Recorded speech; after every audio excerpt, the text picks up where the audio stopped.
process of creating an animated YouTube video from start to finish. Of course, we don't have time to cover every single little detail, but if you follow along, you could finish your first video by the time we're done here. Or if you prefer, you're welcome to jump around to the specific topics you find most interesting. First, we'll begin with picking a topic, how to find inspiration, and what makes a good idea for a video. Next, research, how I recommend collecting information and taking notes in a way that saves you time. Then we'll explore a too often ignored aspect of the process, crafting a story. In other words, how to translate your notes into an interesting video that's actually entertaining to watch, not just a cobbling together of facts. After that, script writing and the many ways you can quickly improve your writing. Once your script is written, we'll turn to the graphics, including software, creating a color palette, and being able to create new, complex shapes. Finally, how to animate those graphics in a video editor, where you can add your voiceover, music, sound effects, and then upload to YouTube or wherever else. In the very last video, I'll walk you through the whole process from start to finish so you can see what it looks like in action. I'll mention specific software along the way because the right apps can save you a lot of time. But I'll also try to focus on techniques and tips that are useful regardless of what specific tools you decide to use. And one final note before we begin. Your first video is especially hard because you know what you want it to look like, but don't quite yet have the skills to make it. So if you can, just accept that. If you expect perfection, you'll never finish the video, never get feedback, and therefore never get better. I recommend setting a deadline right now, maybe 3 weeks or a month from now, and do your best to upload whatever you have done, get feedback, and then make another video. Pretty soon, you'll look back and be amazed at how much better you've gotten just by improving video by video. And with that, let's get started. The first step in making a video is deciding what it'll be about. You might think coming up with ideas is easy, executing them is the hard part, but there's a lot more to it than you might think. You just can't force creativity. It's hard to come up with an idea on the spot, and when you do have an idea, you'll often be so excited in the moment you won't be able to see it objectively. And will you still be interested in the topic for the 2 or 3 or 4 weeks it takes to make the video? It's hard to tell in the moment. My best ideas come in the shower or on a walk, but not necessarily at my desk. So my recommendation is to create an ideas list, a notebook or an app where you collect ideas as soon as you have them. I use my phone because I always have it with me. The key is to add any idea that might be worth pursuing, even if you have your doubts. You can always remove an idea you realize is bad tomorrow, but you can't go back and add something you forget. My list is hundreds of items long, some as short as Amazon business model, others are a couple sentences or more. When you're ready to start work on a video, you can just take a look at this list. If you aren't sure, pick one to research for an hour or so. If it's interesting, great. If not, try another. If you need some inspiration for ideas, I recommend medium-sized subreddits like r/depthhub, r/foodforthought, even r/todayIlearned. Blogs like Wait But Why, How Stuff Works, and kotkey.org are also useful. And of course, podcasts and books. Think of these as starting points. You find something interesting, research it some more, and see where it takes you. But what actually makes a topic good? First of all, it should be somewhere between so obvious it doesn't deserve a video and so complicated it deserves a book. This can be hard because you probably want to make videos about what you already know about, which means you don't really have realistic expectations of how much the average person knows. So ask your friends what they know and use that as a reference point. You also want to make sure you understand what the video is truly about. My debate coach in high school would say, if you can't summarize your argument in a 140-character tweet, you don't really understand it yet. Being able to explain something in very simple terms without losing its meaning is a good sign you know enough to actually make a video about it. But just because an idea is good doesn't make it good for video. It needs to be represented visually. If your topic is more abstract, try to find a visual analogy, like a pyramid to show hierarchy or characters to represent ideas. And finally, can the topic be presented in a way that many people would find interesting? A while back, I wanted to talk about how companies battle to control the underlying technology of a device, but that sounds pretty boring, so I packaged it into a video about the search engine Bing, and then shifted into the broader point. So be creative about finding a balance between what you're interested in and what other people are. Again, it takes practice, but this should give you a good start. After you pick a topic, it's time to start researching. Even if you already know about the subject, this should be a multi-day, possibly multi-week process of reading articles, Reddit posts, books, whatever. And you might find 20, 50, 100 different sources along the way, so there's just no way you can remember everything in your head. You need a way to organize what you find. I recommend creating a single document for each video, in Google Docs, Word, Bear, whatever text editor you prefer, where you'll organize all of your research and all of your brainstorming. Anytime you find an article or book or source of any kind for this topic, paste its URL or title into the document and add at least one bullet point below it. Just a quick shorthand note of what was useful, maybe a quote. In general, take more notes than you think you'll need. You can always ignore the less relevant ones later. And while you're doing this, consider things like when it was written, whether it's supported by a second source, and if there are any contradictions among them. When the video is eventually done, you can paste the URLs from this one central document into the video description so people know where you got your information. No need to go back and try to find sources weeks down the road. And if you really want to be efficient, and I recommend it, set up a template document and fill it with sections like these. Brainstorm, for your initial thoughts on the topic and what the video might look like. Titles, ideas along the way of how you might name the video. Notes, where you collect the research, the URLs, the titles, and the bullet points that we just talked about. And an upload checklist, a list of things to do every time you publish a video. Things like remember to credit the music in the description, add end cards in YouTube Studio, turn on monetization, and so on. Whenever you start a new video, you can duplicate this template document, rename it to the name of the video, and fill it in. It won't take long before this becomes routine, and it saves you time and energy each time you start working on a video. Plus, it keeps you organized.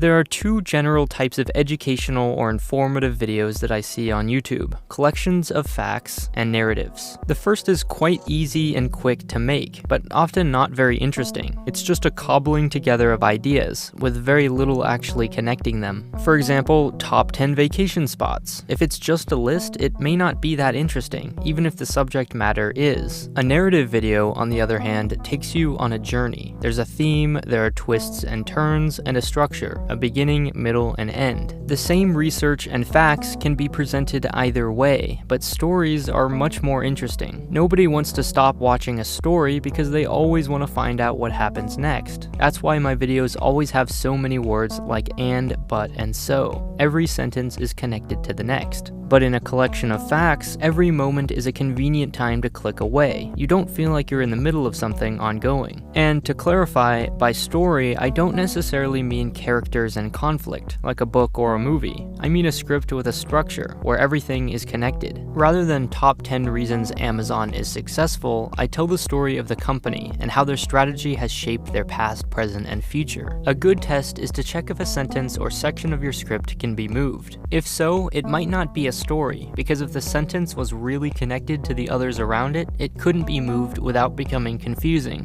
So how do you do this? How do you actually turn your research into a story? Firstly, look over your notes and group them by themes. For example, when I was researching for my video about Bing, I had a group about its finances, another about its growth, and another about why it's an important product to Microsoft. If a note seems out of place or doesn't fit into a theme, that could be a clue it doesn't really belong in the video. And as you group them, you'll usually start to see a larger thesis, or an angle for the script. For my Bing video, I realized by looking at the themes that it wouldn't really be about Bing. It would use the site as a way to talk about the control tech companies have over their users. If you don't see an obvious direction, come up with a few possible angles. Bing is important because of the data it collects, or Bing is proof Microsoft no longer understands its customers. Then research each one to see what holds up. After that, you have all the notes or points you want to hit in your video, and you have the larger theme. The next step is to create some sort of outline, so you know what to include and in what order. If you think visually, you might consider using mind maps. You can definitely use pen and paper, but I use an app called Mapper because it's easy to move things around and color code sections. I started start by writing down the themes or sections of the video, then many branches for each point within them. For example, hierarchy of control as a theme for Bing, with subpoints like Bing is successful because it's the default on Windows, the power of default programs, and so on. Keep doing this until all of your notes are represented as a branch on the diagram, and you'll already have a handy outline of your whole video. This is the skeleton of the script. It makes it so much easier to write because you already know what you're going to talk about and roughly in what order.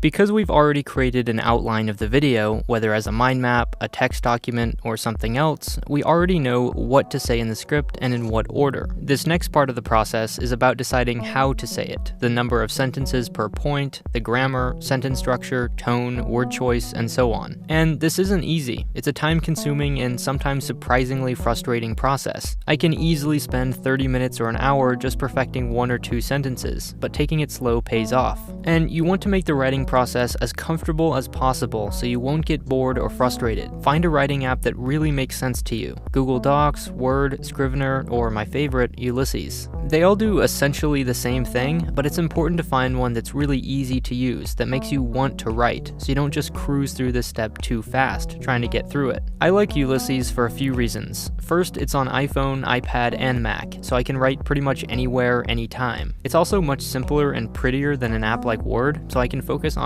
the writing itself. And best of all, it gives you estimates of how long a document will take to read out loud, so you know roughly how long the video will ultimately be, even pretty early in the process. After you find a suitable app, open up your outline, maybe on one side of the screen or on a second monitor, and carefully, slowly decide how to best translate each bullet point or branch into a sentence or two. The key here is that it's mostly about revision. Your first draft will probably suck, but that's okay. Write a little bit, take a little break for a few hours or a day, and then revise what you have and add some more until the script is finished. The breaks are super important because they give you some distance from your work. You have some time to think about it, and when you come back, you'll probably see them from a different angle. It's not uncommon for my final video to have no sentences in common with my first draft. That's just how it is. In the beginning, you just need to get something down so you can improve it later on. Here are some things to keep in mind as you're writing. Start by deciding on an overall tone: casual, humorous, serious, or something else, whatever you think fits best, and then keep that consistent. You generally want to start your scripts with a hook, a story or question or statistic, or even quote that gets people interested before you really get into the meat of the video. As you're writing and revising, read everything out loud at least a few times. You'll notice new things and it'll help you improve. If a word seems out of place or overused, use a thesaurus. I always have one open as I write. And as a rule, try to convey as much information in as few words as possible. It's easy to go on and on about a topic you love, but remember that not everybody wants every detail. Here are 3 ways of saying roughly the same thing. Each and every year, Bing brings in a massive $5 billion in revenue. Bing makes $5 billion a year. Where YouTube and Snapchat barely make a profit, here's Bing actually making $5 billion a year. The first has unnecessary words, the second is short and boring, but the third conveys the point, is more entertaining, and gives us context about why this fact is significant. Also notice how it's structured less like an essay and more like a conversation. That's not a rule, but I find it usually turns out better. When you feel pretty good about the script, paste it into a site like Grammarly, which checks for any spelling and grammar issues and alerts you of exactly where they are and sometimes how to fix them. If you're like me, you'll never be 100% satisfied with your scripts, but at some point they'll be good enough to start animating.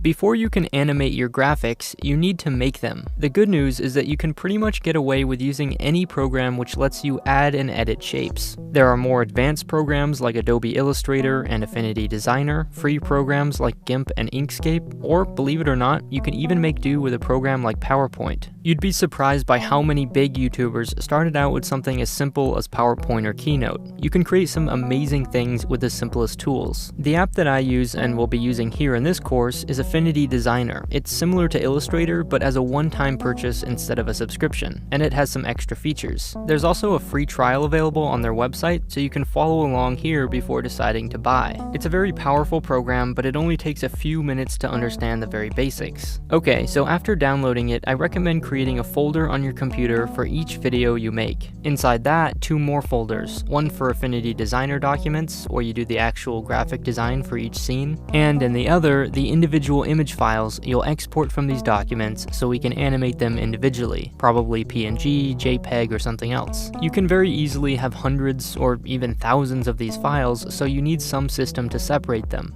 And now, let's finally open up Affinity Designer. We can choose File, New, and create a new document. And here we have its options. All we need to do is change its dimensions to 1920 by 1080 for YouTube, and click OK. On the left are all the tools we have available. On the right, colors and layers. We'll go over the buttons on the top later on. For now, let's choose the rectangle tool, click and drag, and let go to create a background. If we want to change its color, we can just double click this circle here at the top right. The circle in the background lets us choose the stroke color, in other words, the edge, but we don't need that here for our background. We can see our background rectangle shows as a layer on the right, which we could rearrange when we have more layers, and we can rename. But since this is a background, let's click the lock so we don't accidentally move or change it while we're working on the rest of the image. Now we're ready to start designing the rest of the image. We can use these tools to create more rectangles, circles, text, and whatever else. As you do so, consider the following. Consistency. Decide on an art style and try to stick with it. Maybe you're going for realism or simplicity, or just want to animate your script as text on the screen. Anything works, but try to figure something out. Balance. Most of your scenes will only be on screen for a few seconds, so don't overwhelm the viewer with too much information at once. Keep it pretty simple and well spaced out.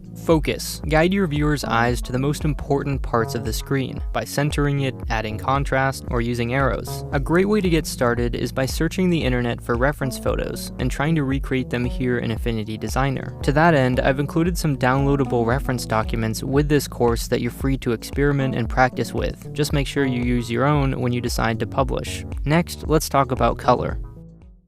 One of the most important aspects of graphic design is color. If you aren't careful, poor color choices can ruin an otherwise good design. But if you are careful, it can dramatically improve things without much extra effort. I recommend creating a color palette for all of your videos, a small handful of colors that look good together and people will associate with your work. A good place to start is with 2 or 3 distinct attention-getting colors, and a handful of secondary ones, a dark, light, and some others. What you want to avoid are highly saturated colors like these ones, and instead opt for lighter colors like these. Unless you already know exactly what you want, look for inspiration online, from a site like coolers.co or colorhunt.co, which have pre-made color palettes to choose from. Alternatively, a site like paladon.com lets you choose one color you like and then have it show you complementary colors. It creates a whole palette around this one color that you like. Once you find some that you like, look for the 6-digit tag with a £. That's called the hex code, and it's how the computer understands what specific color you want. So you can copy and paste those into your graphic design application. In Affinity Designer, we can create a new palette here on the right, and add each color we want to use, using that hex code. This way it remembers them, and we can easily apply them in new documents down the road. Be wary of using too many colors at once. It's better to keep it simple with just a few colors at a time. It also looks good to separate distinct colors with a white or a black in between them, like you see here. Beyond that, it's mostly just trial and error, practice some combinations, and see how they look. One of the most useful skills for making animated videos is being able to add, edit, and manipulate shapes. This helicopter, for example, I made just with a combination of circles, rectangles, and custom shapes. Once you understand how to do this, you'll be able to make just about anything. So let's open Affinity Designer. The simplest and easiest way to create shapes is to use the ones that Affinity gives us, circles and rectangles and whatnot. On the left, where the tools are, we can choose the shape we want and then click and drag to create it. You can add as many shapes as you want, but the real magic happens when you start to combine and manipulate them. Let's say we want to create this simple banner. There's obviously no banner shape, so we need to make it ourselves. But you might notice this banner looks like a rectangle with 2 triangles cut out of it. Now, we can actually create those 3 shapes and subtract the triangles from the rectangle. Luckily, we can do just that. We can select multiple shapes and then add, combine, subtract, or intersect them to create a new one. We'll start by creating the rectangle, and then 2 triangles. Rotate them like this, and then we'll select each one plus the rectangle and subtract. We've just told the program to take the top objects, in this case the triangle, and remove their shape from the rectangles below, and that's how we get a new custom shape. But sometimes there's no clear combination of shapes to add or subtract to create the new one we want, like the body of this helicopter. So we can do it another way. We'll start by adding any shape we want to the canvas, clicking on it, and then choosing Convert to Curves. This lets the program know we want to edit the points, edges, and curves ourselves. Now let's switch to the second tool, the white cursor, so we can do just that. Now we can see each point the shape is made of, which we can click and drag to a new location. For our helicopter, we actually need more than 4 points, so we can click anywhere on the edge to create a new point. And as we add and move them, we can see the shape start to form. After clicking a point, we can also choose one of these options, which lets us add a curve. We can drag the end of their handles to change them however we want.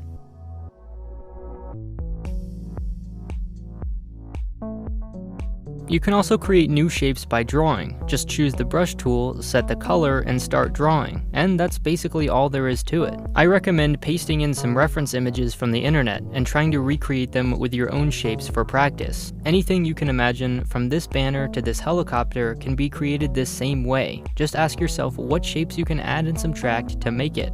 It takes some time to master, but it's incredibly useful.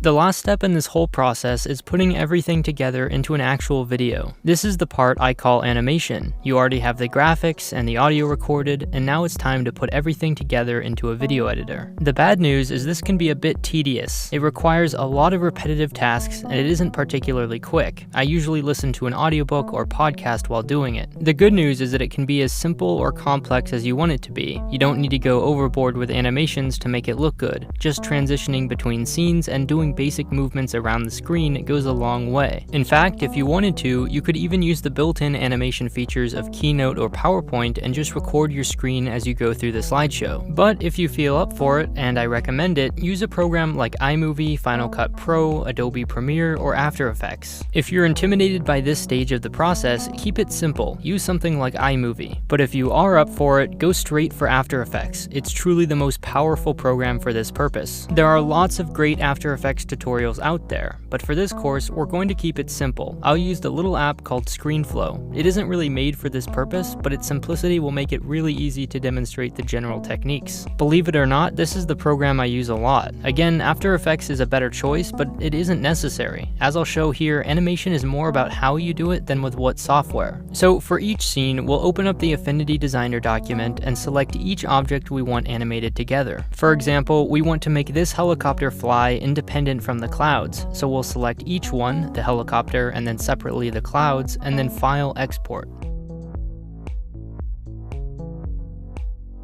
We'll give each a name and put them in the images folder we created earlier. After we've exported every object in this scene, we can switch to our video editor. In ScreenFlow, or whatever editor you choose, we'll create a new document of size 1920 by 1080, and then we'll go into the Media tab up here. Here we can import all the images we just exported. This box shows a preview of our video, and the sidebar here is for importing files and editing their properties, like size, rotation, and transparency. The bottom is the timeline. We drag our images and sounds onto it to tell the program when they should be on the screen and for how long. There are multiple levels to add things here on the timeline because we need more than one image on screen at a time, so we stack them on top of each other on the timeline, according to which ones go on top visually. And of course, you'll want to use this feature in the bottom left to zoom in and out of the timeline.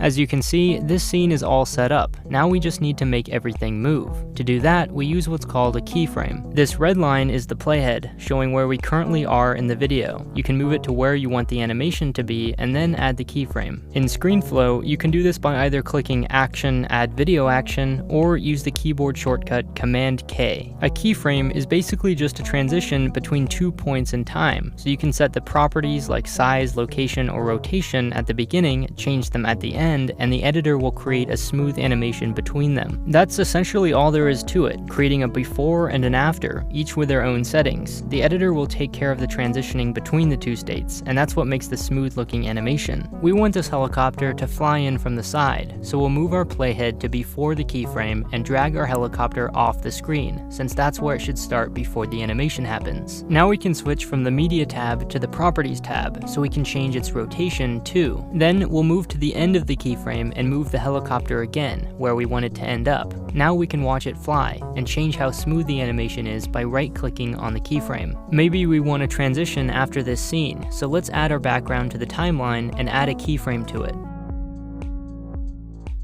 If we want it to just grow until it covers the whole screen, we can go to the beginning of the keyframe and set its initial size to 0%. Finally, we can add our voiceover, music, and sound effects to the timeline the same way as we would images.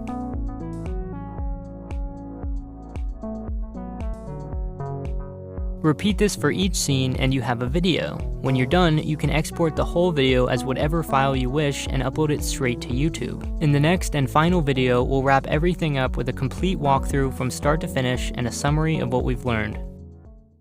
We've covered a lot of different topics in this course, so I think it'd be useful to walk through the process again as we conclude. We don't have time to create an entire video, of course, but we'll create a small section of a video as an example. So we start by picking a topic, which is hard to do on demand, so I recommended collecting ideas as you have them in a notebook or an app that you can draw from later. For this demonstration, we'll choose my Grand Theory of Amazon video. Next up is research, spending a few days or weeks searching for everything we can find on the topic. As you find useful sources, add their URLs or titles to the central document, along with a few brief notes about it. And now that we have notes, we can turn them into a real narrative. I grouped our notes into 3 themes of Amazon's philosophy: its scale, focus on customers, and long-term thinking, each with many notes and sources. We can turn this into a physical or digital mind map or outline, plan each point we want to convey, and add things like a hook at the beginning and transitions between themes. This makes the script writing much easier.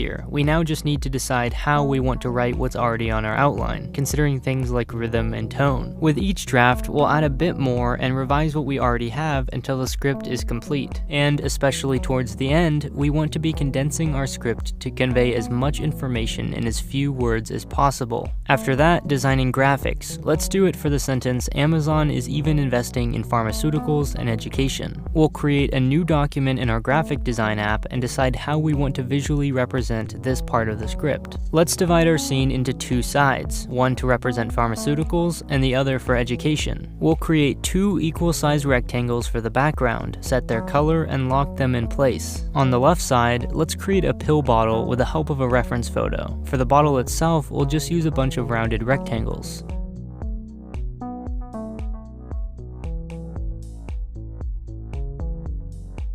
For the pill shapes, we'll create a fully rounded rectangle and then cover half with another rectangle. This way we can create a new shape composed of the overlap between them. We'll copy this new shape and then undo that action so we can get our pill back. To review that, we created a new shape based on the overlap between the 2 shapes that we created. That's going to be the left side of the pill, and we have that in our clipboard. So now we can delete that rectangle and paste in that shape from our clipboard, which is the other side of the pill.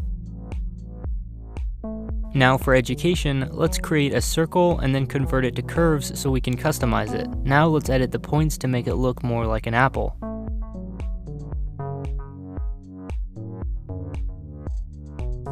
And now we've got our first scene. Let's select and export each object we want to animate, including the backgrounds, which we'll import into our video editor. I'll also import my voiceover recording and some music. And lastly, we'll drag each image and sound onto the timeline where we want it and add keyframes.